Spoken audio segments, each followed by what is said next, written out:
Bom dia a todos, bem-vindos a mais uma reunião clínica do Departamento de Pediatria da Faculdade de Medicina da USP, transmitida do Instituto da Criança e do Adolescente, do Hospital das Clínicas. Hoje, excepcionalmente, estou transmitindo da minha casa, porque estou de férias, mas o show deve continuar, né? Estamos recebendo com muito orgulho, muita honra, a equipe do Instituto Liberta, que é um instituto que trabalha com questões em abuso sexual, representados pela sua diretora-presidente, Luciana Temer. A Luciana é advogada, professora doutora em Direito pela PUC, em São Paulo. A Luciana já exerceu o cargo de secretária da Juventude, Esporte e Lazer do Estado de São Paulo e já exerceu o cargo de secretária de Assistência e Desenvolvimento Social do município de São Paulo. Muito obrigado, Luciana, por ter comparecido, participado. Tenho certeza que vai ser muito interessante para nós, para todo mundo que está assistindo. Temos também a presença da diretora adjunta do Instituto Liberta, que é a Cristina Cordeiro. A Cristina é pedagoga especialista em educação infantil e foi também secretária adjunta da Assistência e Desenvolvimento Social em São Paulo. Hoje é conselheira municipal da Educação em São Paulo. Então, muito obrigado, Cristina, pela presença também. Além disso, Alberto, a gente... Só queria agradecer, dar as boas-vindas e agradecer à professora Lina Mara Batistella, que nos proporcionou esse encontro tão importante para nós. Excelente, muito obrigado, professora. Para realizar a abertura, a introdução e depois participar do debate, a gente também conta com a presença da equipe do GRAVE, que é o Grupo de Apoio à Criança Vitimizada do nosso instituto. Quem representa o GRAVE aqui hoje é a doutora Juliana Martins Monteiro, que é a coordenadora do grupo, e a gente também tem a Natália, assistente social do grupo, a Vera, psicóloga do grupo, presentes para participar do debate ao fim. Então tem tudo para ser uma discussão muito interessante. Muito obrigado novamente, Luciana. A palavra é sua. Bom dia a todos e todas. Queria primeiro cumprimentar, Alberto, toda a sua assistência aí, inclusive para até a chegada deste momento aqui. Queria cumprimentar a doutora Magda, o doutor Clóvis, já estivemos juntos antes e graças à nossa conversa, inclusive a Juliana, é que nós estamos podendo fazer esse momento de reflexão aqui sobre violência sexual contra crianças e adolescentes. Queria cumprimentar e agradecer a doutora Lina Mara, querida amiga, que fez essa ponte e sabe da importância desse tema, assim como todos que estão aqui.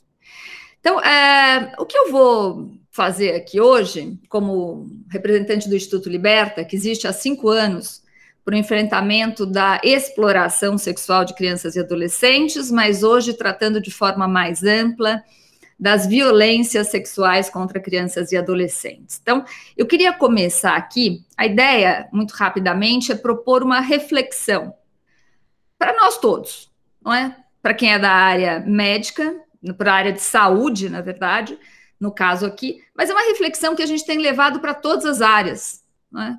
Para a área jurídica, para a área da educação, é basicamente a mesma reflexão, sempre com um olhar de cada setor, mas eu acho que é uma reflexão que funciona para a sociedade brasileira em geral. Então, vamos lá.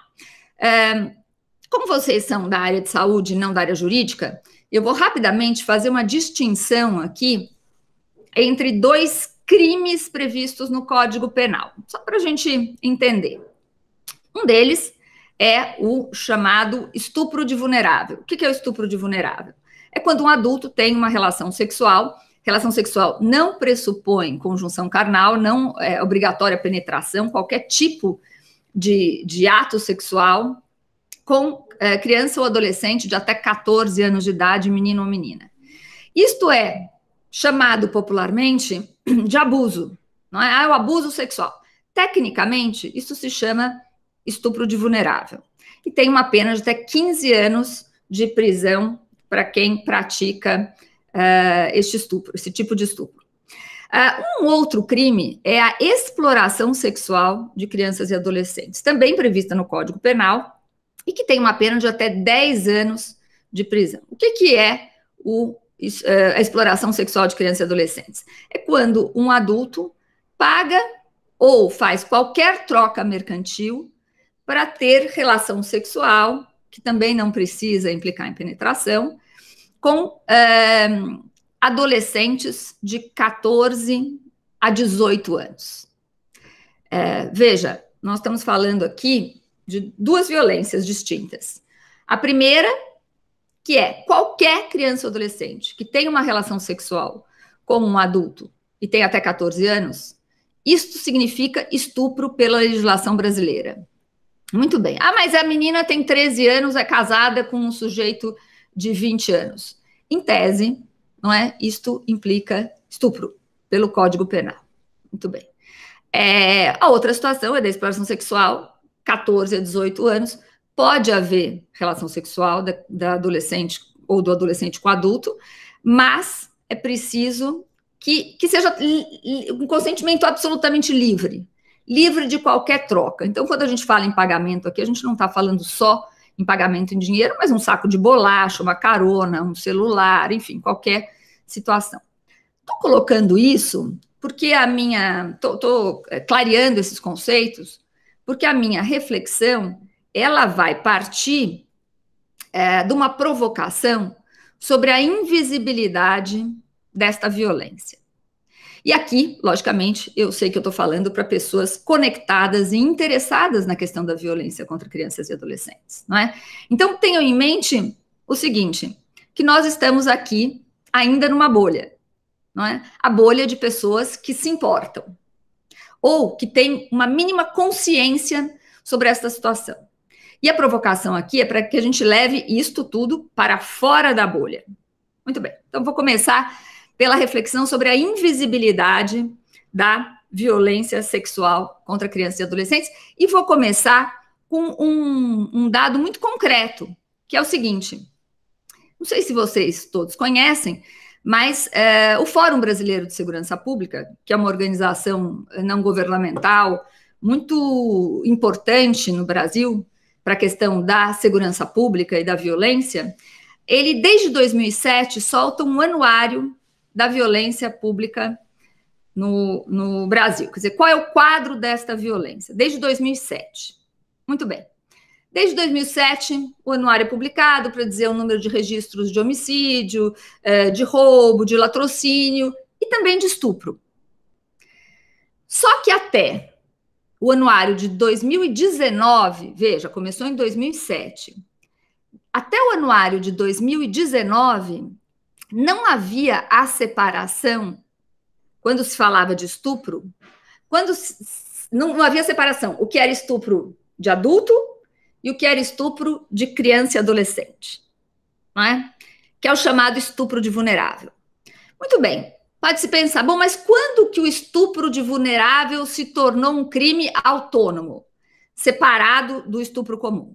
Então, eu vou dar a informação jurídica para vocês. Em 2009, foi inserido no Código Penal o chamado estupro de vulnerável. Portanto, desde 2009, nós temos um crime específico que olha para esta violência sexual contra crianças e adolescentes de até 14 anos. No entanto, o Fórum Brasileiro de Segurança Pública, ou o anuário, só passou a separar esta violência 10 anos depois, em 2019.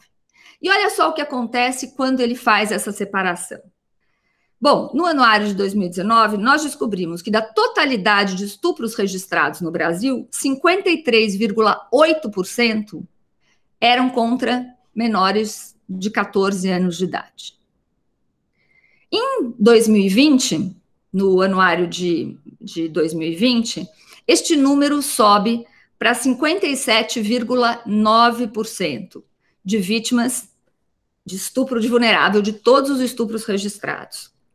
No anuário de 2021, eles fazem um aprofundamento maior nesta questão do estupro de vulnerável, e a gente sabe que dos 60.460 estupros registrados no Brasil em 2020, 73,7% eram estupro de vulnerável, sendo que 60,6% eram menores de 13 anos de idade. Então, vejam, em 2020, da totalidade de estupros registrados no Brasil, 60,6% foram praticados contra menores de 13 anos de idade. Maioria esmagadora meninas, maioria esmagadora dos abusadores homens, e um outro dado importante: 85% das violências eram praticadas por pessoas conhecidas das vítimas.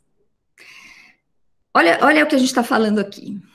A gente está falando que o estupro de vulnerável, ou seja, a violência sexual contra crianças e adolescentes, especificamente, de até 14 anos de idade, só foi enxergada como uma violência específica pelos dados do anuário em 2019, não é? Isso é muito sério.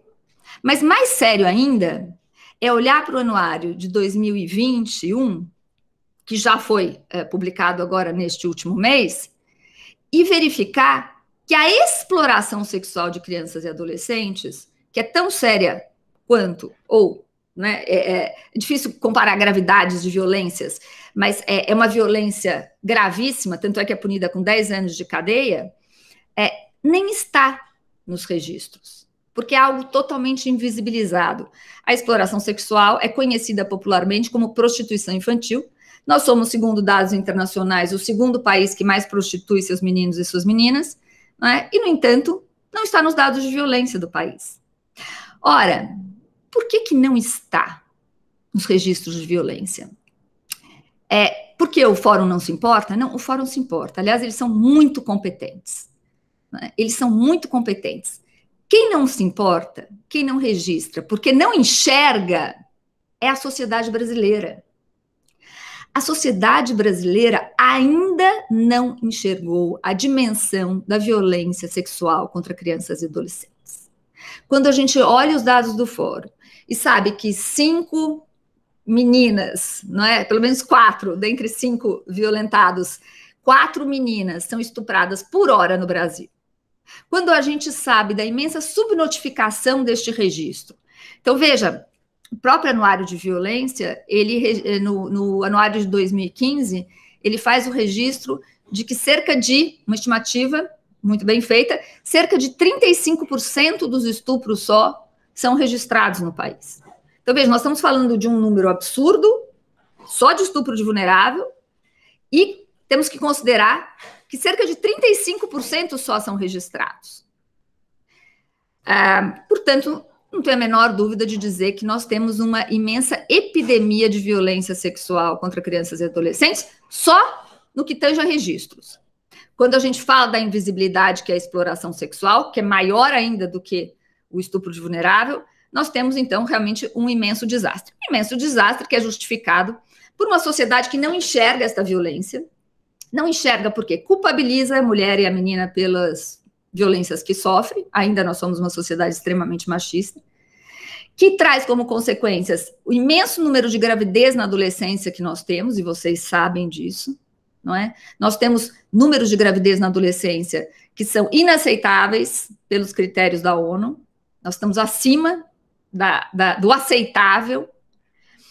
Nós temos um número imenso de casamento infantil, nós somos hoje o 5º país com os piores índices de casamento infantil no mundo, não é? Nós temos casos de depressão, de suicídio, que estão conectados, muito conectados, em diversas situações, às violências sexuais, e, no entanto, nós não falamos desta questão. Nós temos pouquíssimas pesquisas realizadas nesta área, não é? Nós temos poucos dados nesta área.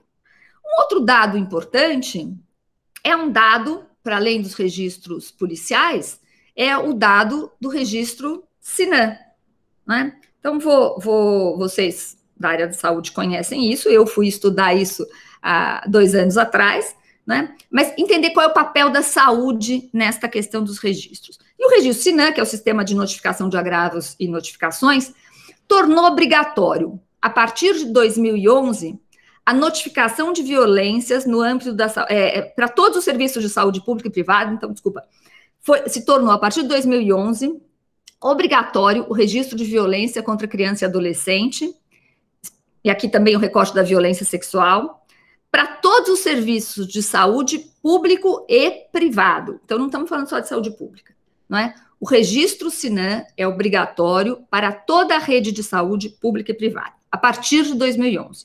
E a partir de 2014, os casos de violência sexual passaram a ter caráter imediato de notificação. Eu estou lendo exatamente o que diz o boletim epidemiológico da saúde, do Ministério da Saúde, para não cometer erro. Então, olha aqui. A partir de 2014, os casos de violência sexual passaram a ter caráter imediato de notificação, devendo ser comunicado à Secretaria de Saúde do município em até 24 horas após o atendimento da vítima, e também obrigatória a comunicação de qualquer tipo de violência, incluindo aqui a violência sexual, contra crianças e adolescentes, ao Conselho Tutelar.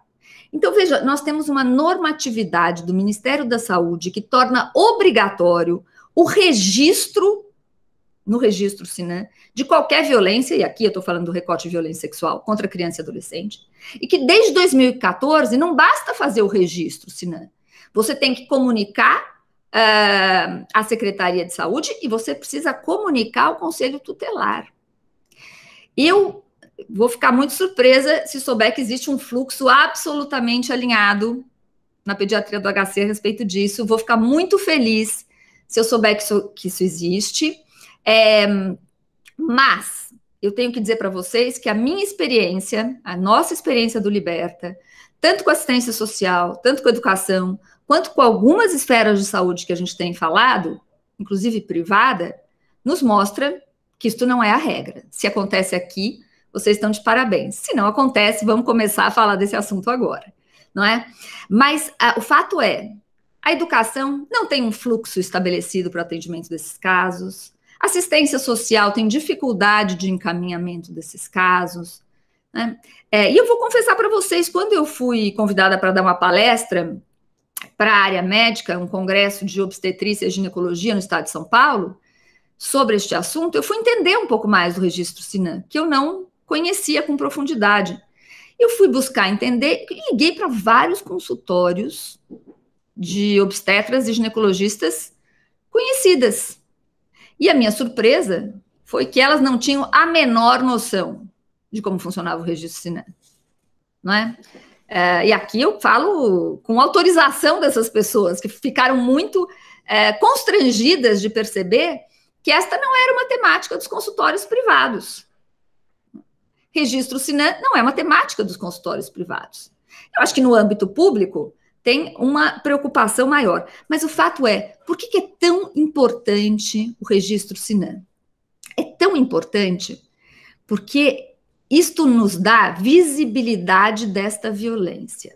E a visibilidade desta violência gera dados, diagnóstico, e o diagnóstico nos permitirá fazer construções de políticas públicas fundamentais para o enfrentamento desta questão. Veja, nós temos uma epidemia de violência sexual contra crianças e adolescentes no Brasil há muitos anos, não é? Mal diagnosticada, falando em termos médicos, mal diagnosticada e sem remédio. Porque nós não temos remédio construído. Quando eu falo de política pública, eu estou falando do remédio que a gente tem que administrar. A gente tem um mau diagnóstico e a gente não tem medicação para resolver a questão. E esta roda vai girando no mesmo lugar, porque continua invisível, é invisível porque nada acontece porque não tem política pública suficiente, então não adianta notificar, então não adianta... E isso é uma angústia tremenda. A gente fala muito para a rede de educação, né? E os professores, muitas vezes, trazem as angústias dizendo o seguinte, não, eu sei de um caso, mas o que vai acontecer se eu notificar? Não é? A criança vai ser tirada de casa e vai para um abrigo, ela vai sofrer mais ainda. A criança não quer ir para um abrigo, ela vai sofrer mais do que ficando em casa. Veja, eu entendo a angústia do professor, mas enquanto ele não notifica, enquanto a gente não sabe, a política pública não vai se preocupar em construir uma solução especial para esta criança e para este caso, porque a verdade é, não existe remédio público para estas questões. Não existe solução realmente profunda, pensada. Muito bem, A violência sexual contra crianças e adolescentes é uma questão, então, retomando, invisibilizada pela sociedade, e que na medida em que ela é não falada, muitas vezes ela é não enxergada. Eu vou contar um caso aqui que eu contei na nossa reunião anterior aqui com a professora Magna, Juliana, professor Clóvis, de um caso que chegou até nós, de uma mãe que levou o filho de 6 anos ao pediatra, e o menino estava com um problema enfim, tinha sangue nas fezes. E o pediatra virou e falou assim, isso é ressecamento. Era uma família organizada, socioeconomicamente estruturada. E ela falou, não, tá com ressecamento, toma esse remedinho aqui que vai resolver. Uma semana depois, descobriu-se que o padrasto tinha estuprado o menino. Não é? Por que esse pediatra não pensou nesta situação? Não pensou porque ele não está com a lente da violência. Não é porque ele é mau, porque ele é displicente totalmente. Ele não está com esta lente da violência. Porque a nossa sociedade não está com a lente da violência. E aqui eu falo de todos nós. E eu falo de todos nós por experiência própria. Veja, eu tenho essa trajetória, né, que o Albert falou, eu sou professora universitária, mas eu sempre tive ligada à vulnerabilidade social.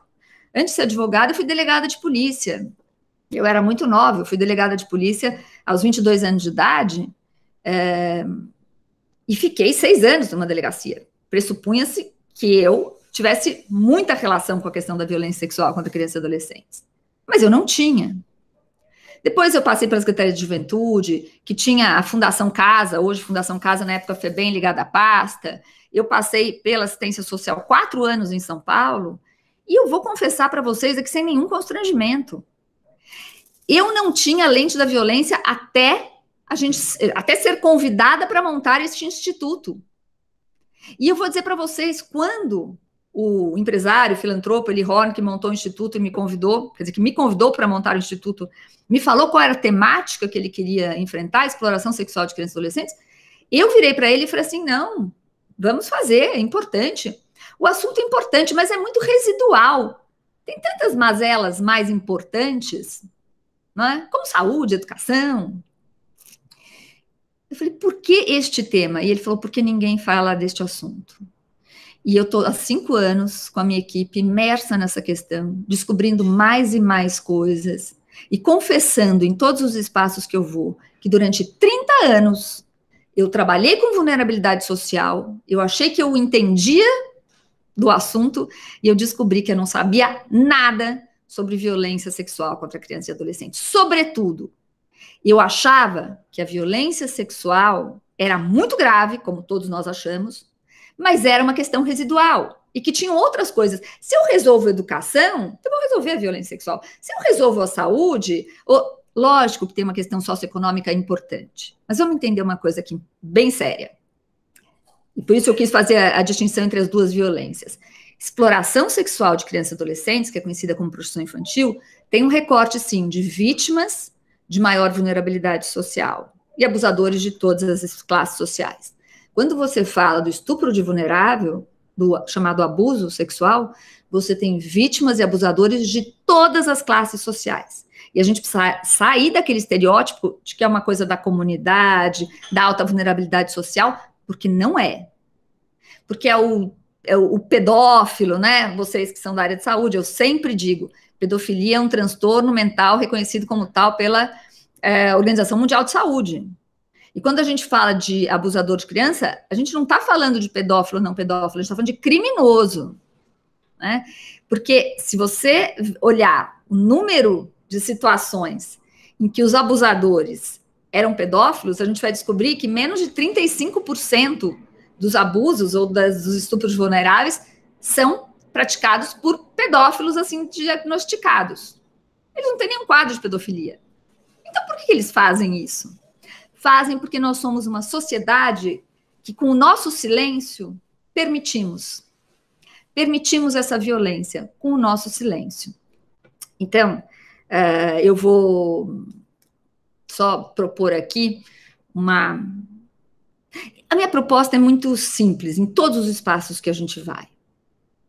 tem que falar sobre violência sexual contra crianças e adolescentes.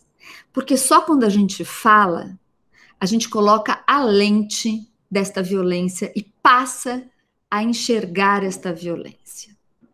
Sem isso, não dá para enxergar. A nossa última campanha agora chama Uma Voz Chama Outra. A gente pegou mulheres, a gente sabe que não são só mulheres vítimas de violência, homens também são vítimas de violência, só que numa idade mais nova do que as mulheres. Quando a gente olha os dados do registro Sinan, ou mesmo dos registros policiais, você vê que o menino é vítima de violência sexual quando ele é mais novo, e a menina, durante toda a sua idade, meninos de 6 a 8 anos são as maiores vítimas, até 6, 8 anos. Muito bem, olha só, quando a gente não enxerga esta violência... não, eu estava falando da campanha, né? A campanha, Uma Voz Chama Outra, tem depoimento de mulheres que viveram situações de violência. Uma delas, a Jennifer, quem tiver curiosidade de escutar os relatos, tá no nosso Instagram do Liberta, nas nossas mídias sociais, no Facebook. Uma delas, a Jennifer, ela conta que ela foi vítima de abuso pelo padrasto, por mais de um, e que depois ela entrou para a situação de exploração sexual de crianças e adolescentes. Ela morava no sertão do Nordeste, e um dia a mãe a levou para um ginecologista, quando ela tinha 14 anos, na cidade mais próxima. E o ginecologista, ao analisar, virou para a mãe e falou o seguinte: o que está acontecendo? Essa menina aqui tem uma vagina de uma mulher de 40 anos de idade. E nada fez a respeito disso. Né? Ele constatou o fato de que aquela estrutura da menina era totalmente incompatível com a idade dela, aquela estrutura física, né? Aquela situação da menina era totalmente incompatível e, no entanto, nada fez. A gente tem muitas e muitas meninas na cidade de São Paulo dando à luz antes dos 13 anos de idade. Na pandemia, só em um mês, nós temos esse dado da Secretaria de Saúde aqui de São Paulo, em um mês, durante a pandemia, 84 meninas de menos de 13 anos de idade deram à luz na cidade de São Paulo. Né? E isso parece não chocar. Isso que a gente está falando da maior e mais rica cidade do Brasil. Então, vamos olhar para essa violência? Vamos entender o que acontece? Vamos falar sobre este assunto? A gente fala sobre política de drogas, a gente fala sobre deficiências da educação, a gente fala sobre política. Tudo isso é super importante. Mas a gente tem que falar sobre violência sexual contra crianças e adolescentes, porque se a gente não fizer isto, esta violência não vai acabar. O Liberta, ele trabalha bastante com conscientização, né, sobre a temática, e como eu falei, a gente fala disso não só... Estou muito feliz de ser convidada aqui pelo HC, agradeço demais o convite da área da pediatria, porque a gente precisa falar disso em todos os espaços, em todas as faculdades. Olha, eu dou aula de direito, não tem. O assunto da violência sexual não entra na faculdade de direito. Assim como eu sei que em poucas faculdades de medicina entra, e a Cris Cordeiro, que é da área de pedagogia, que é minha diretora adjunta aqui no Liberta, ela sabe muito bem que na pedagogia também não se fala. Quando, na verdade, é na escola que muitas vezes essa violência é identificada. A gente sabe que no setor de saúde, sim, na área de saúde é identificada, às vezes quando a criança é examinada, mas na escola a criança está cotidianamente. E como a gente sabe que essa violência é uma violência intrafamiliar, isso é um outro cuidado gigante que tem que ter, porque normalmente não é uma criança vai com um responsável para uma consulta, isso é um drama. Enquanto na escola, ela vai sozinha. Por isso, muitas vezes, ela conta para o professor, para a professora. Né? Ou o professor, a professora percebe que ali tem uma situação de violência. Né? Será que as faculdades de pedagogia não deveriam falar sobre isso? Será que a gente não devia falar mais sobre uma das situações de permissão do aborto, permissão legal do aborto, que é o aborto, no caso do estupro, aqui, independente...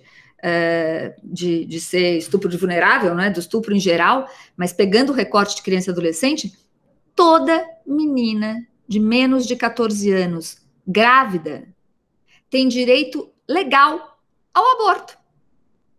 direito legal. Por quê? Porque o Código Penal diz que antes dos 14 anos, qualquer relação sexual é estupro. Né? E a gente não trabalha com esta noção. Toda menina grávida antes dos 14 anos tem direito legal ao aborto. Se ela vai fazer ou não, é uma questão dela. Mas ela tem direito legal. A gente não fala sobre isso. Né? A gente não fala sobre isso. Enfim, são muitas questões. Eu acho que a gente tem que abrir os olhos de todos. Temos que furar a bolha. Não é? A gente tem que começar a provocar outras pessoas a enxergarem esta violência, falarem sobre esta violência. Para isso, o Instituto Liberta, que trabalha com campanhas de conscientização, fez um documentário. Eu vou pedir para o Alberto aqui para a gente passar o trailer deste documentário. Ele foi lançado em 2019. 2019? Não, 2020, desculpa, o ano passado. Ele foi lançado o ano passado e ele faz, na verdade, um estudo sobre a violência sexual no Brasil com recorte de gênero. Um recorte de gênero porque a maioria das meninas ainda são, a maioria das vítimas ainda é menina. Então, vamos assistir um minutinho aqui do trailer de Um Crime Entre Nós. No primeiro momento eu ficava com medo porque ele me ameaçava. Se você contar para sua mãe, eu mato sua mãe e mato você também. A exploração sexual da criança não pode ser paisagem. É uma coisa tão horrível essa, que eu acho que causa um certo distanciamento. Você fala, não quero nem ver, não quero saber. A exploração sexual hoje ela acontece nas festas, no meio político. And the more accessible pornography is, the more you drive demand. Ele não se sente um criminoso, apesar do Código Penal dizer que é crime. Alguém alguma vez já chamou a polícia ou chamou o conselho tutelar? Só tem duas opções, denunciar ou ser cúmplice. O mundo de paz é esse, onde a gente não roube a infância de ninguém. Eu acho que a gente tem que rever as nossas urgências. Para ontem.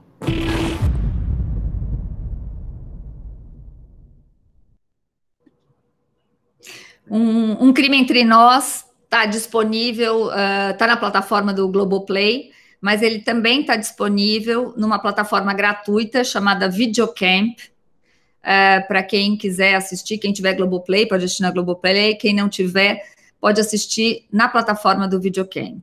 É um documentário de 1 hora, muito sucinto, mas que eu acho que está muito bem feito para provocar essa discussão, né? Por que o Brasil não fala sobre esta violência? Por que a gente naturaliza de alguma forma esta violência, quando, na verdade, ninguém aceita esta violência?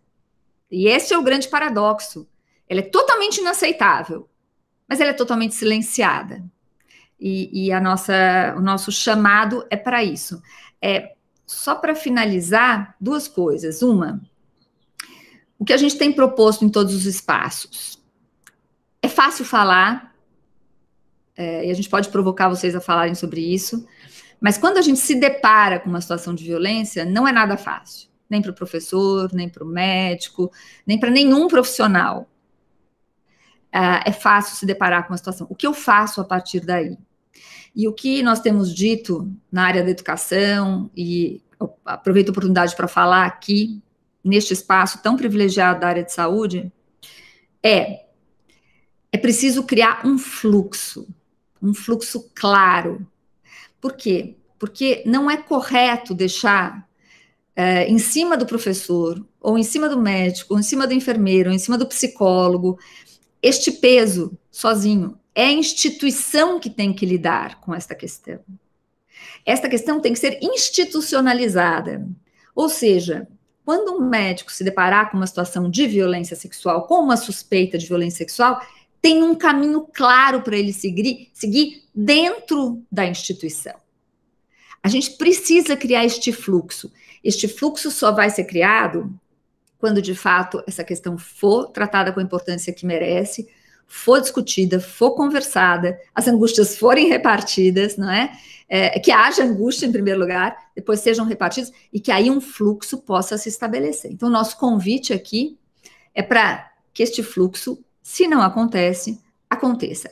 E vou também ser muito franca aqui, porque a gente não está para perder tempo, nem vocês, nem eu. Muitas vezes tem fluxo desenhado que não funciona para nada. Então, vamos discutir o fluxo que está desenhado. Em escola, a gente vai em algumas escolas, que fala, não tem fluxo. Cara, fluxo não funciona.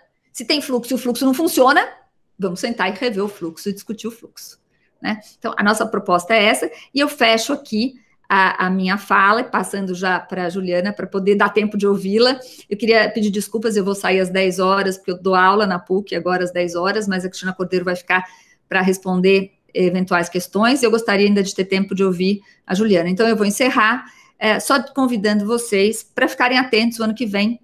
Nós vamos lançar um movimento, Liberta, um movimento para convidando pessoas adultas que viveram alguma situação de violência sexual na infância ou que conhecem alguém que viveu, para que registre isso e nos mande. Nós vamos fazer um filme em permanente construção. Nós temos uma meta de 1 milhão de depoimentos. O depoimento, na verdade, no momento do lançamento, vocês vão saber, é um depoimento padrão, não é para contar a sua história, é só para fazer uma declaração, e a gente acredita que a gente vai ter 1 milhão, pelo menos, de depoimentos em 6 meses. A nossa meta é 1 milhão em 6 meses.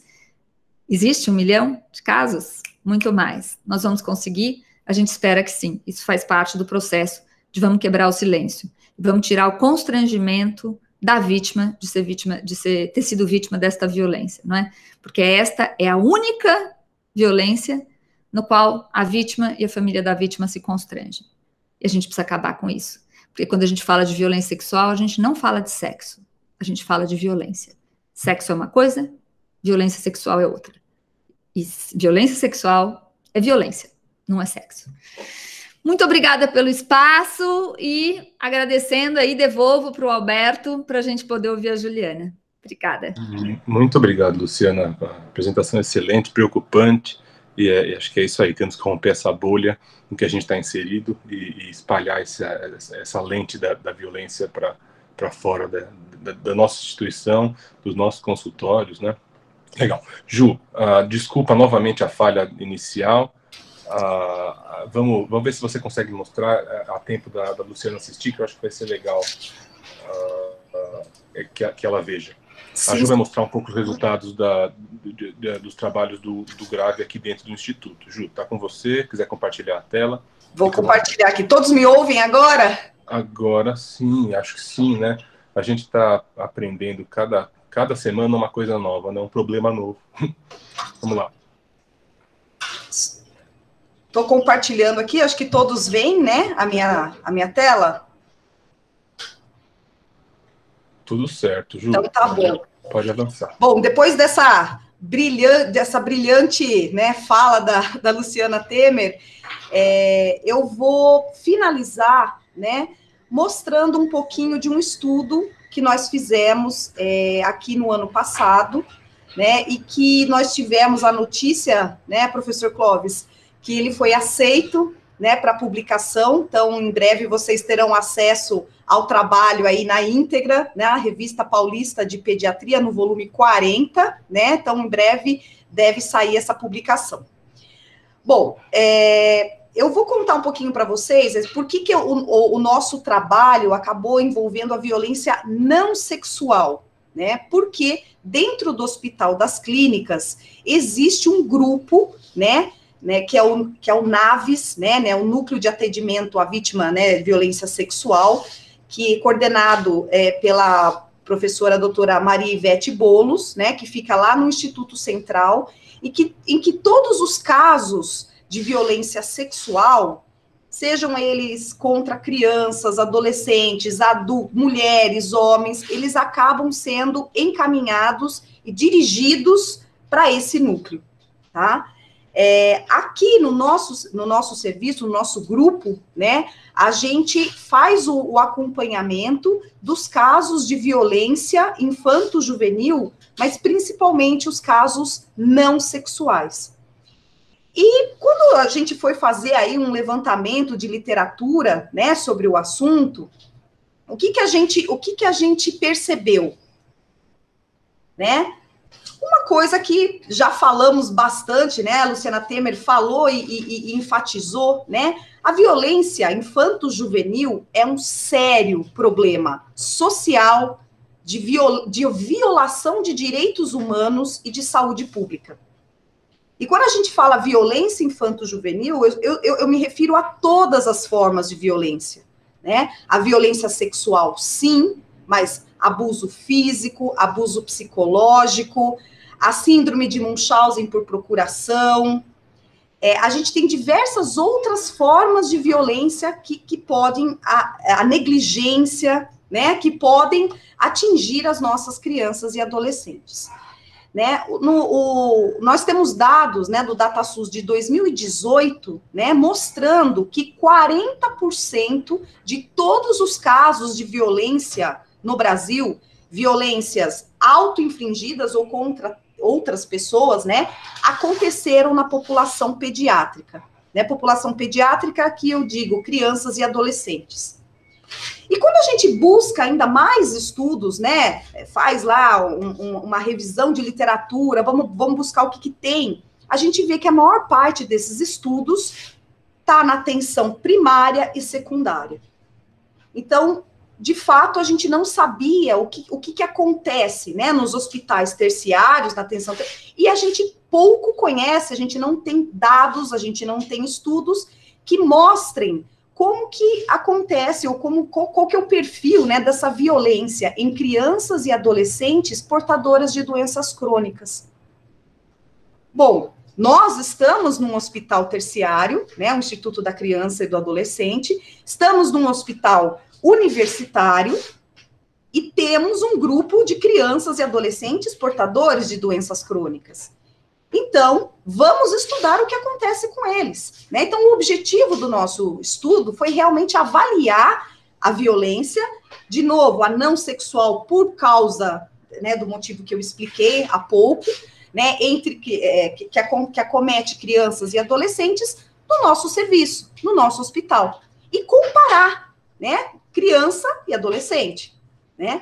Como é que a gente fez isso, né? Então, ele foi um estudo transversal, retrospectivo, né?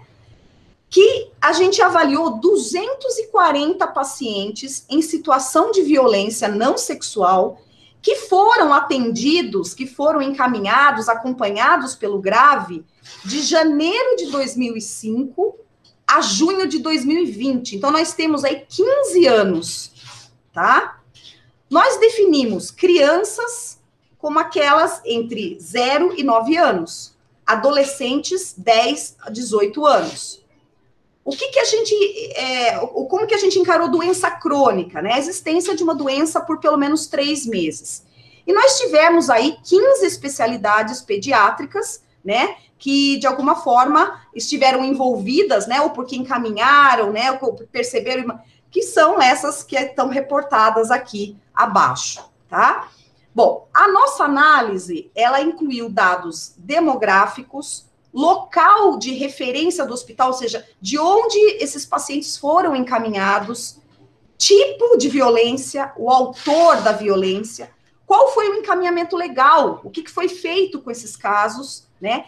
Exames laboratoriais, de imagem e os desfechos graves que aconteceram aí, né, envolvendo essas crianças e adolescentes. Então, aqui eu trago essa primeira figura, né, mostrando, né, quais foram os tipos de violências mais comuns na nossa população aqui. Nós tivemos, tanto entre as crianças e os adolescentes, a negligência como a principal forma de violência, tá? Em segundo lugar, a violência física, aí, se a gente for olhar no grupo das crianças, mas entre os adolescentes, olha aqui, a violência psicológica tem um destaque importante, né? Entre as crianças também, né? E o bullying apareceu aqui pra gente, envolvendo principalmente aí os adolescentes, tá? Quando eu falo do autor da violência, né, quem era o agressor, a gente viu, né, que o que predominou foram o que a gente chamou de outros, né, que não era nem o pai nem a mãe, né, podia ser, né, uma babá, um padrasto, uma madrasta, algum outro cuidador, né. Depois, quando a gente analisa aqui, né, entre crianças e adolescentes, a gente vê que entre as crianças, né, e também entre os adolescentes, o predomínio aí do agressor na figura aí do pai. Local do hospital, né? De onde vieram? De onde vieram os casos que foram encaminhados para o nosso grupo multidisciplinar? Então, quando a gente observa o grupo das crianças, a maior parte dos casos foi encaminhado do serviço de emergência. Quando a gente olha o grupo dos adolescentes, a maior parte deles veio dos nossos ambulatórios. Por isso a importância, né, de mostrar aí as especialidades todas que estiveram envolvidas. E nós tivemos também um grupo, né, que foi encaminhado, né, das nossas enfermarias, né, dos nossos setores aí, dos nossos locais de internação. Bom, gente, o que acontece? A gente teve dos 240 casos analisados, 148 foram crianças, então de 0 a 9 anos. A gente tem um predomínio, né, 62%, entre crianças. Nós tivemos 38% de casos, né, de violência envolvendo os nossos adolescentes. Quais foram as doenças crônicas mais comuns?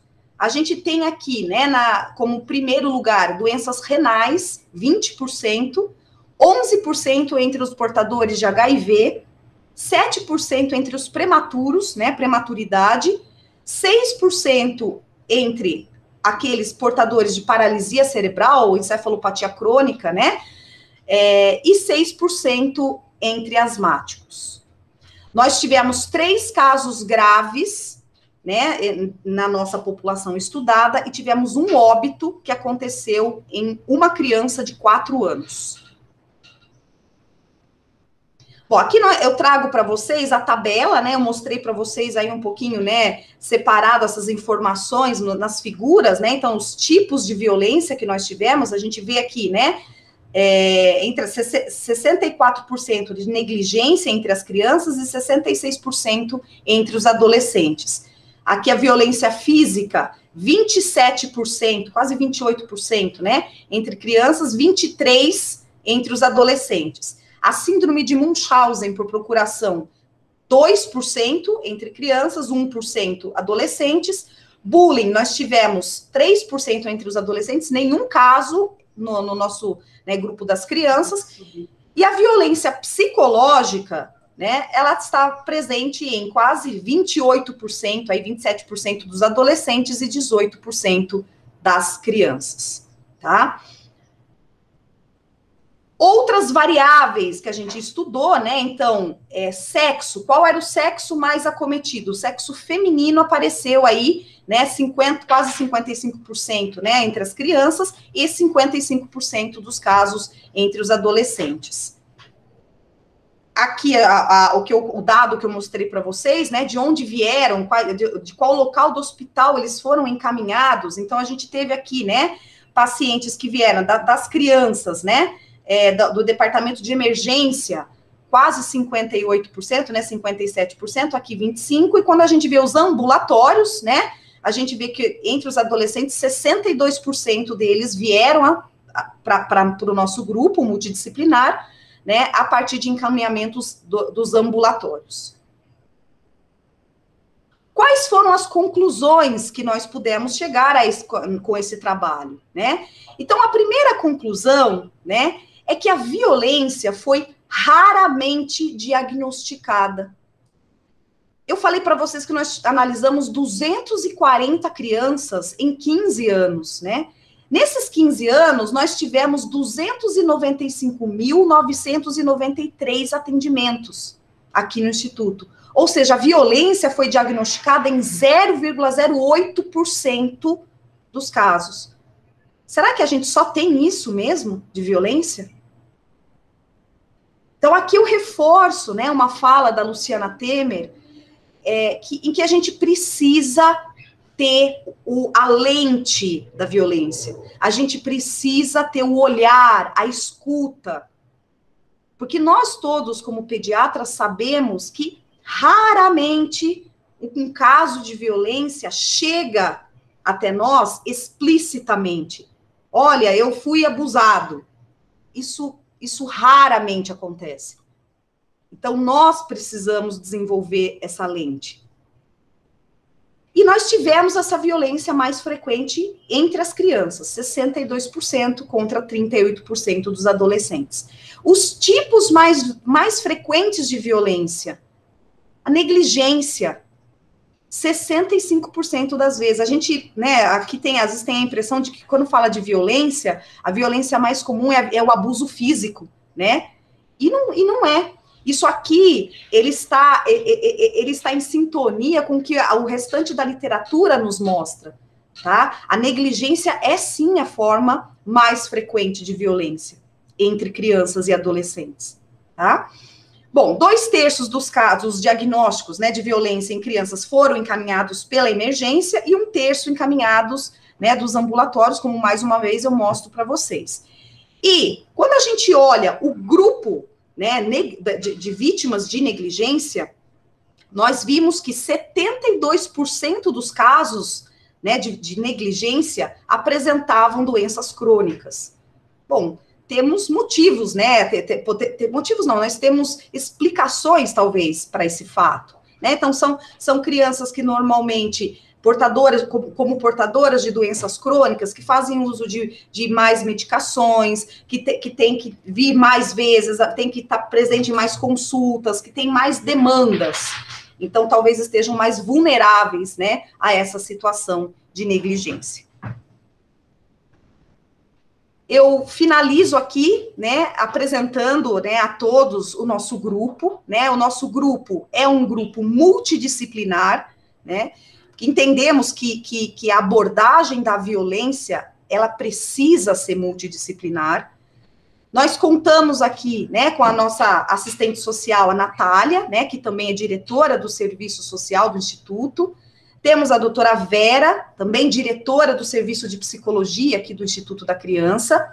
Contamos aqui com o doutor Luciano Altieri, que eu aproveito para parabenizar, assim como parabenizo a Luciana Temer, hoje é dia do advogado, né, dia 11 de agosto, então aproveito para parabenizar aí os colegas, né, o doutor Luciano, nosso jurídico, e eu que tenho o privilégio de estar junto aí a essa equipe, e podendo, né, oferecer aí um atendimento, né, assistência, como os pilares do Instituto, né, professora Magda, assistência, ensino, pesquisa, deixo aqui o nosso contato, né, o nosso e-mail, grave.icr@hc.fme.usp.br, e agradeço mais uma vez aí essa oportunidade, né, de falarmos de violência, não é? Precisamos falar de violência. Legal, Ju, muito obrigado. Acho que completou bem a apresentação da Luciana com aspectos de outros tipos de violência. Pena que ficou invertido, né? A gente tinha pensado nessa reunião para ser um negócio mais amplo e depois foca na violência sexual. Oi, Alberto. Ô, professora.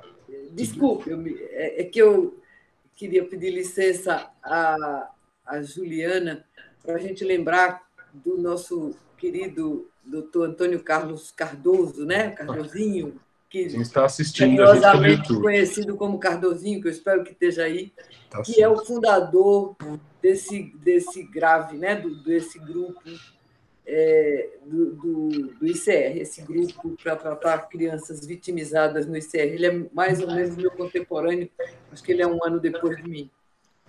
E agradeço muito, e acho que realmente, eu acho que foi dito pelas duas, pela Luciana, pela Juliana, realmente os pediatras não pensam em violência, a gente precisa, você tem toda a razão, Luciana, a gente precisa divulgar, né? E eu já estava pensando aqui, vamos abrir já outra ocasião ainda esse ano para divulgar, porque realmente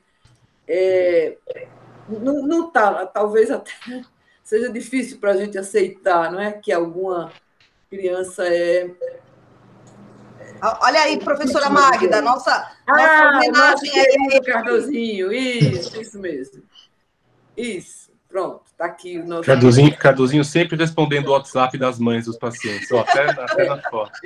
Então, ele que foi o Cardozinho fez o doutorado, é um pioneiro, né? Ele fez o doutorado dele na área de violência e há uns 20 anos atrás ou mais. Obrigada, Juliana, de ter trazido essa foto. Obrigada. Obrigado, professora. Obrigada a todos.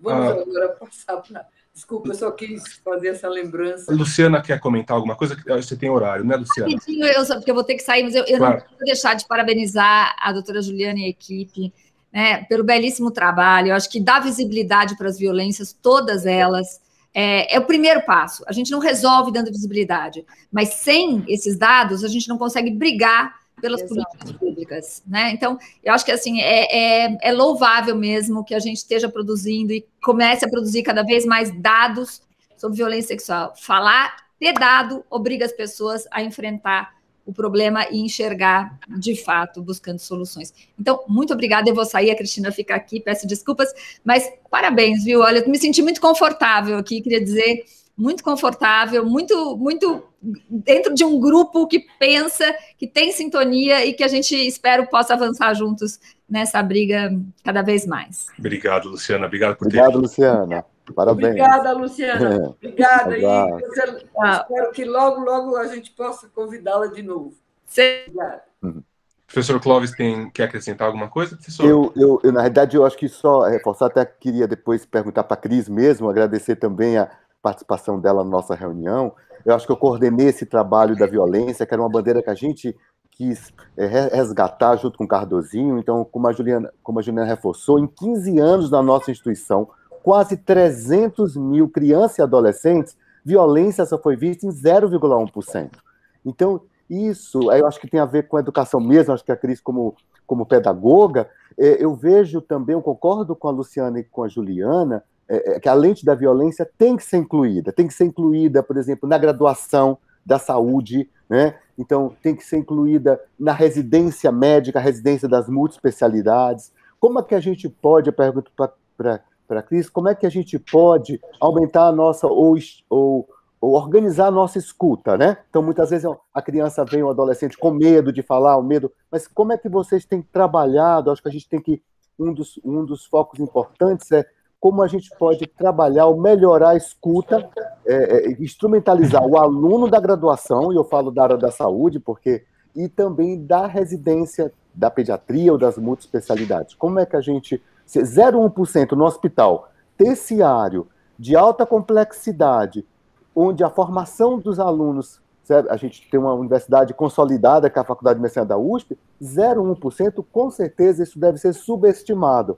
Então, isso reforça a fala de vocês, né? Como é que a gente pode, essa é uma pergunta, como é que a gente pode instrumentalizar? Como é que, do ponto de vista da educação, a gente pode melhorar e otimizar isso para os alunos? Obrigado. Bem, bom dia a todos, obrigada por essa oportunidade. A missão do Liberta, ela é muito clara, muito simples, fazer o Brasil falar do assunto. Então, nós aproveitamos todas as oportunidades para poder falar desse tema. E sempre que nós falamos e trazemos os dados e contamos alguns relatos, as pessoas revelam, realmente nós não sabíamos dessa profundidade, dessa dor, de como destrói vidas, pessoas que muito tarde descobrem que sofriam violência e não sabiam. Bem, no começo nós trabalhamos com campanhas e começamos a priorizar alguns setores da sociedade. Então, classicamente, as pessoas falam no transporte de cargas, as pessoas se distanciam de casa, né? O sexo é algo do ser humano, a prática é comum, mas é um tabu, as pessoas não falam do assunto.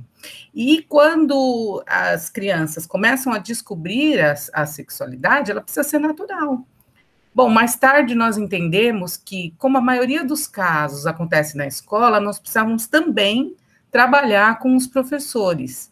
E hoje a gente vê, trabalhar na formação de todo profissional é essencial, é uma disciplina que deveria ser transversal, né? Todas as faculdades, como a Luciana falou, mas em especial na saúde, na assistência e na educação. Então, já que a gente não consegue de uma vez falar com todo mundo, vamos com os profissionais que estão muito próximos da criança, né? Na saúde, a frequência é eventual, ou vai por rotina de acompanhamento e desenvolvimento, desde o bebê, ou então vai mais tarde por uma necessidade de saúde. Na escola, eles vão todos os dias. na assistência social quando pertencem a alguns programas. Então, a gente começou a investir muito na educação, trabalhar com os professores para falar do assunto.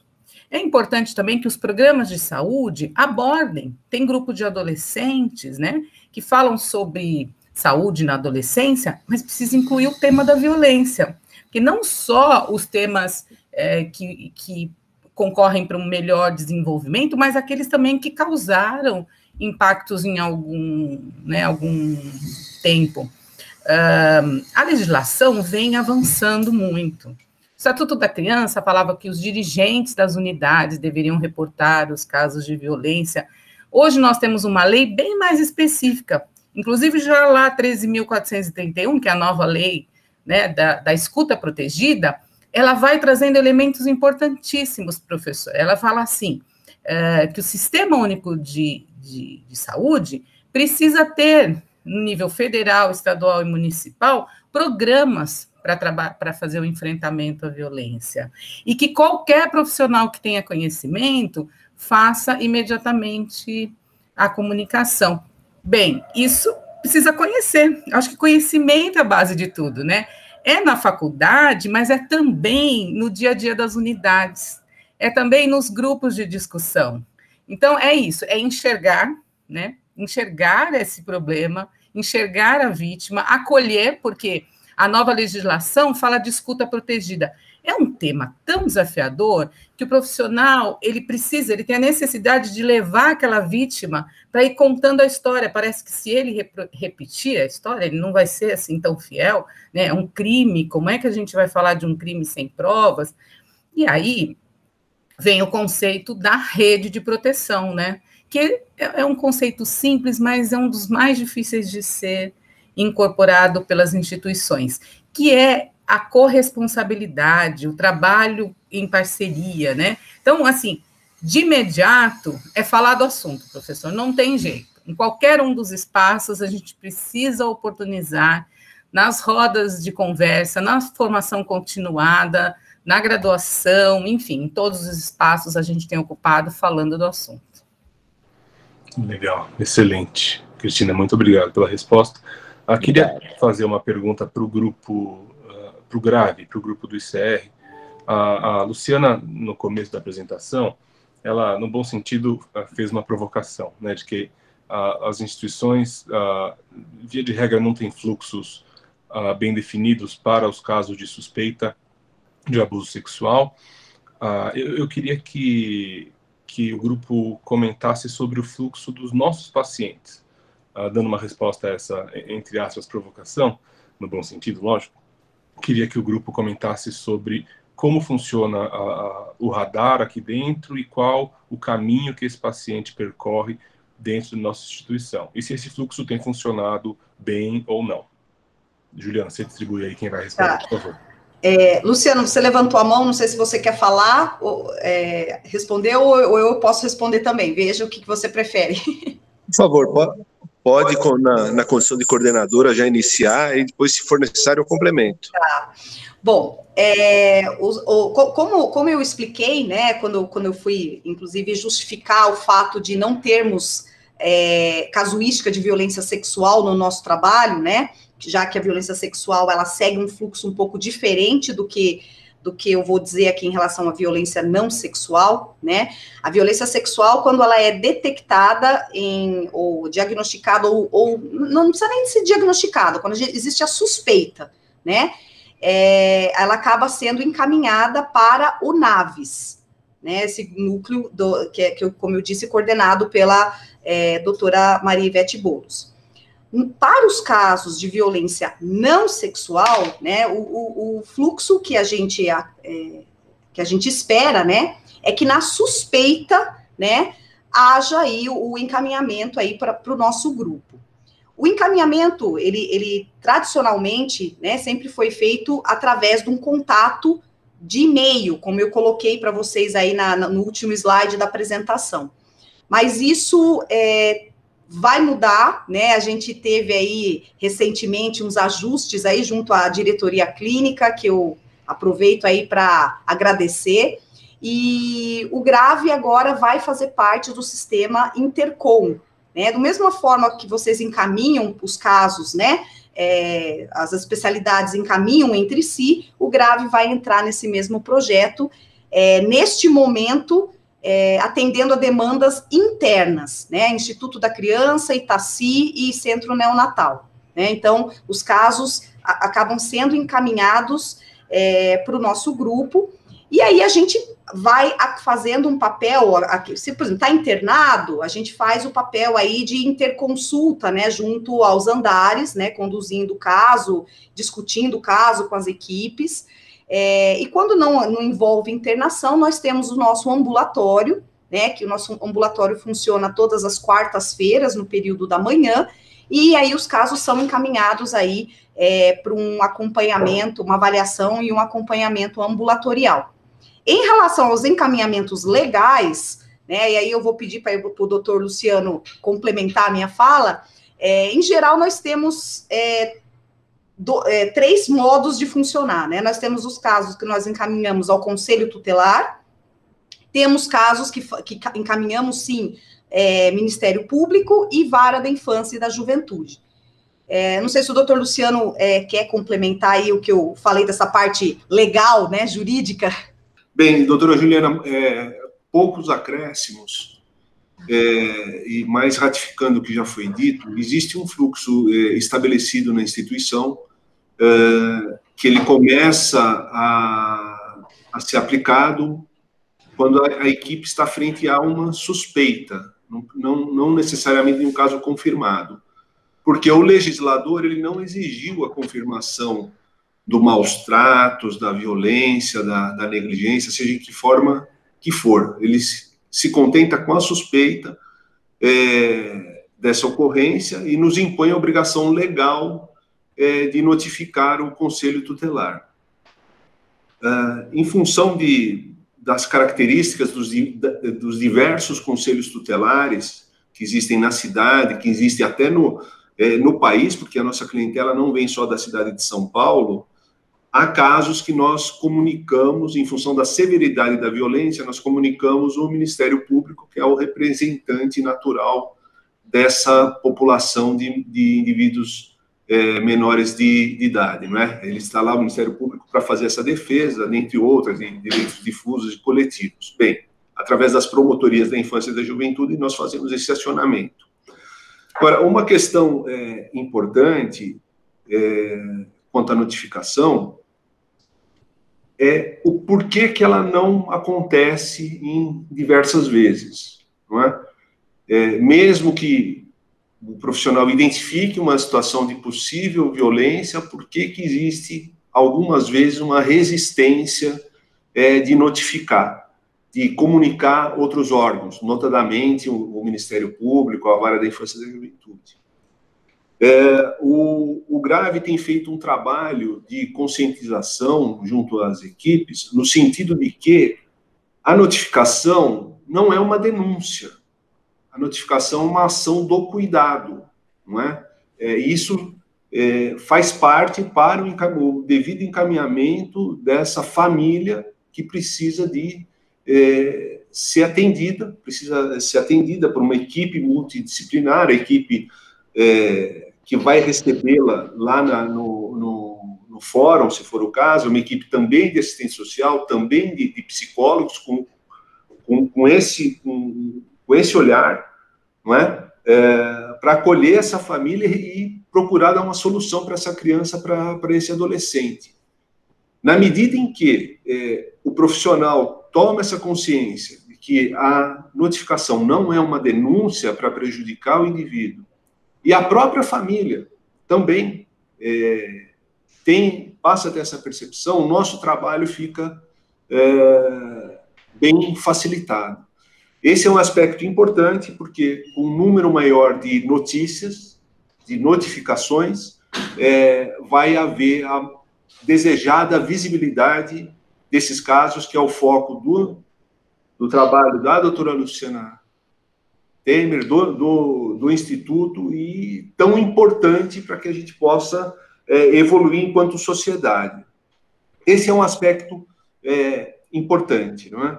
A importância da notificação para resolução do caso, para o encaminhamento adequado do caso, para o cumprimento do dever legal e também para dar visibilidade para a sociedade e para os órgãos públicos criarem políticas públicas para que esse problema seja mitigado. Respondendo um pouco à colocação da doutora Luciana Temer, quanto ao SINAM, não é? É uma preocupação do GRAVE, nós temos uma aproximação, já tratamos desse assunto com a diretoria executiva, para o GRAVE fazer uma aproximação com o nosso núcleo de vigilância epidemiológica, para levar a cabo e efeito essas notificações no sistema SINAM. Não é? Não obstante, o núcleo de violência sexual do Instituto Central também tem esse papel importante no que tange a esse tipo específico de violência. Não sei se eu consegui complementar adequadamente a colocação da doutora Juliana, mas eu fico à disposição aí para outras intervenções, se for o caso. Obrigado, Luciano. Obrigado, Juliana. Queria fazer uma pergunta, talvez, para os dois grupos, né, para o grupo do Liberta e para o GRAVE. Qual é a correlação entre abuso físico e abuso sexual? Existe alguma coisa nesse sentido? Crianças com sinais de violência física, elas têm uma chance maior de estarem sofrendo violência sexual? Isso precisa ser investigado? Uma criança, por exemplo, com suspeita de violência física, ela precisa passar pelas investigações que são próprias das suspeitas de violência sexual? Deixo essa pergunta para os dois grupos responderem. Bem, eu posso começar, porque a Luciana deixou claro, é uma causa, é um tema que tem muito pouca pesquisa, muito pouco aprofundamento. Quando nós queremos aprofundar e melhorar o nosso discurso e, consequentemente, uma campanha melhor direcionada, nós não temos cruzamentos de dados, estudos, a gente tem muitas hipóteses e muita pouca confirmação. Então, esse tema precisa ser instigado para os pesquisadores, né? É importantíssimo isso. O que a gente tem a certeza em lares onde não há respeito, a criança não é respeitada como um ser de direito, a violação, ela é grave em muitos sentidos. Então, a violência psicológica, a violência física e a violência sexual, elas acabam se conectando com uma única premissa: não é um ser de direito. Né? Então, eu acho que isso é uma questão importante para também se falar, né? Nas últimas décadas, a criança foi trazida para um patamar de sujeito de direitos, mas ainda há muita violação gravíssima, e acho que, infelizmente, em famílias ou instituições que não respeitam esse princípio, essa violação ela é conjunta. A sua pergunta é bem interessante, Alberto, porque normalmente, né, as situações, os tipos de violência, eles podem coexistir, sim, né? Então, tem como você entender uma criança que foi vítima de violência sexual sem dizer que não existe uma violência psicológica junto, por exemplo, né? Eu sei que a sua pergunta envolveu violência física, né, e sexual, mas existe sim uma interface, né? Existe sim uma coexistência entre as formas de violência, né? Então, assim, a gente precisa sim desenvolver o olhar, né, a escuta, e aí a doutora Vera está aí, ela gosta muito, né, quando dessa questão da escuta, do olhar do paciente, né? Me refiro à doutora Vera, nossa psicóloga do grupo, ali atrás, ali do doutor Luciano. Por quê? Porque essas violências, essas formas de violência coexistem e não vêm explícitas, né, como na sua pergunta, né, a criança foi vítima de violência física, eu preciso ficar atento para a violência sexual? A resposta é sim, né, a criança foi vítima de violência física, eu preciso ficar atento para todas as outras formas de violência, né? O que a Cris citou, da falta de estudos, da falta de dados, isso é uma realidade com a qual a gente trabalha, né? Faltam estudos, faltam informações, sim, né? Para ter uma resposta baseada em evidências, né? Para a sua pergunta. Mas da nossa prática, eu não teria a menor dúvida em dizer que sim, as formas de violência têm uma interface e coexistem sim. E a gente precisa ter o olhar, quando a gente pega uma situação, ampliar um pouco o leque e olhar para a criança, olhar para aquela família, olhar para aquela situação. Obrigado, Ju, excelente. Acho que eu vou, se não tiver mais perguntas, alguém quer perguntar? Porque eu tenho mais coisa para perguntar. Tá.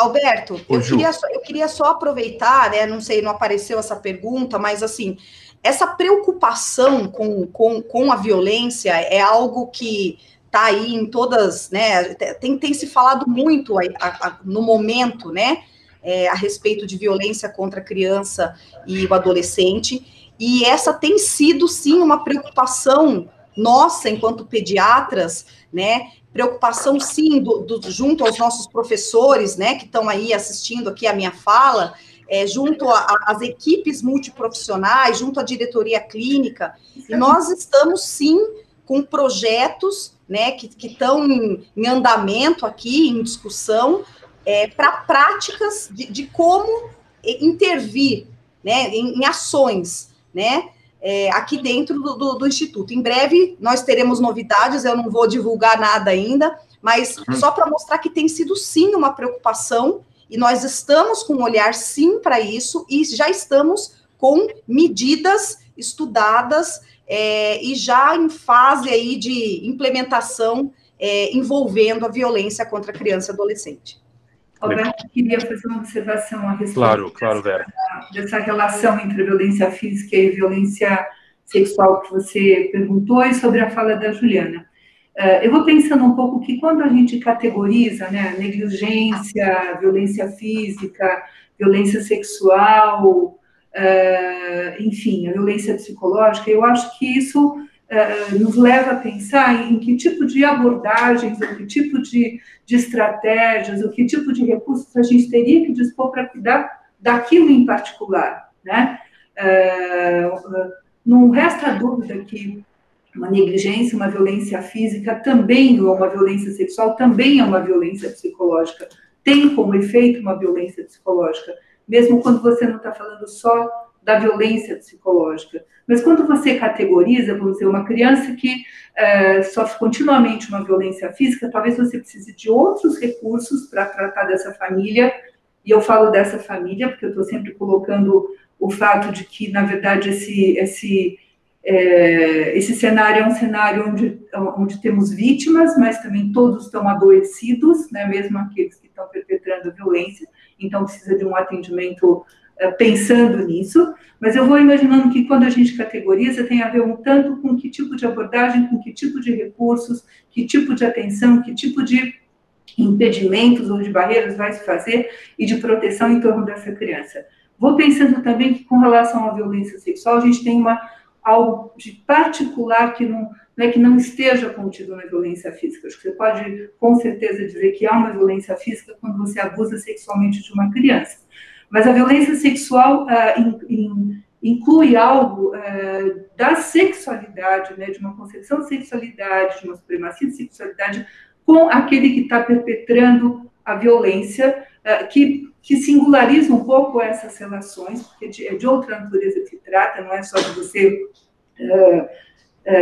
não é só a agressão, só a sua violência, o seu temperamento, mas tem algo do próprio agressor com relação à sua sexualidade que se efetiva numa violência sexual numa criança, enfim, o que é que ele visa, o que está despertando nele, que tem uma singularidade. Então, eu não sei se eu posso dizer que necessariamente eu tenho que olhar para cada criança que sofre de uma violência física, se eu tenho que olhar com o olhar da violência sexual. É óbvio que a gente tem que estar atento, mas eu vou pensando que a violência sexual traz uma singularidade,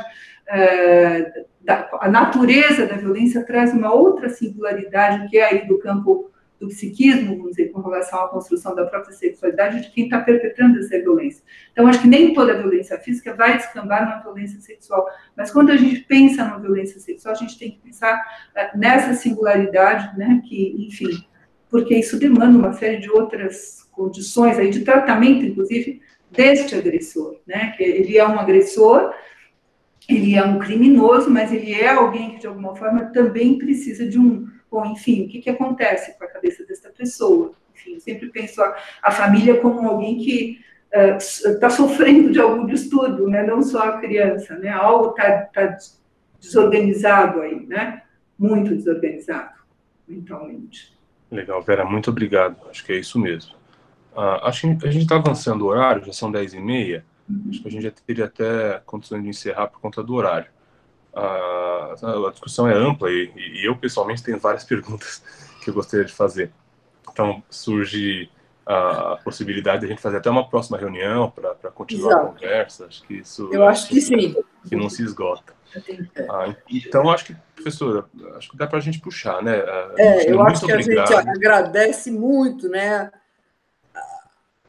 as duas queridas palestrantes do Instituto Liberta, agradece muito ao nosso grupo Grave. Muito obrigada, assim, realmente eu acho que é uma honra, né, a gente ter esse grupo aqui bastante motivado, né? E acho que mais motivado ainda, eu espero que esta reunião promova, eu acho que é consequência de uma interação maior, não é? Né, Juliana, do nosso grupo. Exato. Não é? Eu acho que isso é muito interessante, é muito importante. E nós estamos organizando um simpósio de humanização, e durante essa sessão eu tive a ideia de que, embora a gente geralmente mostra o lado positivo, ano passado o Alberto ganhou aí o prêmio principal, lá aí com muito honrado. O fim do jejum, né? Uma prática muito importante, mas eu acho que é importante também mostrar esse lado difícil para as pessoas protegerem as crianças e os adolescentes. Então, eu já estou aqui em nome da Jussara Zimmermann e da Aide Kudo, que somos as três que encabeçamos esse projeto, desse simpósio, que será o segundo. Já estamos convidando o Instituto Liberta e o nosso querido grupo aqui, Grave. Tá bom? Então, se você, inclusive, quiser mostrar o seu trabalho, viu, Marchione? Está com a placa de Marchione. Juliana. Problemas técnicos, professora. Problemas técnicos, é isso mesmo. Então, eu já convido. E agradeço. Foi uma reunião extraordinária. A gente, realmente, Alberto, a gente precisa divulgar esse tema. Precisa mesmo, né, Clóvis? E a gente, inclusive... precisava divulgar mais, né? Certeza, professora. Legal, gente. Muito obrigado mesmo, Instituto Liberta, a Luciana, a Cristina, a Juliana pelo Grave, a Luciano, a Natália e a Vera, a todos que participaram pelo YouTube, professores por terem vindo. A gente se vê da próxima. Obrigado. Abraço para vocês. Obrigada. Logo, obrigada pela oportunidade. Obrigado. Bom dia.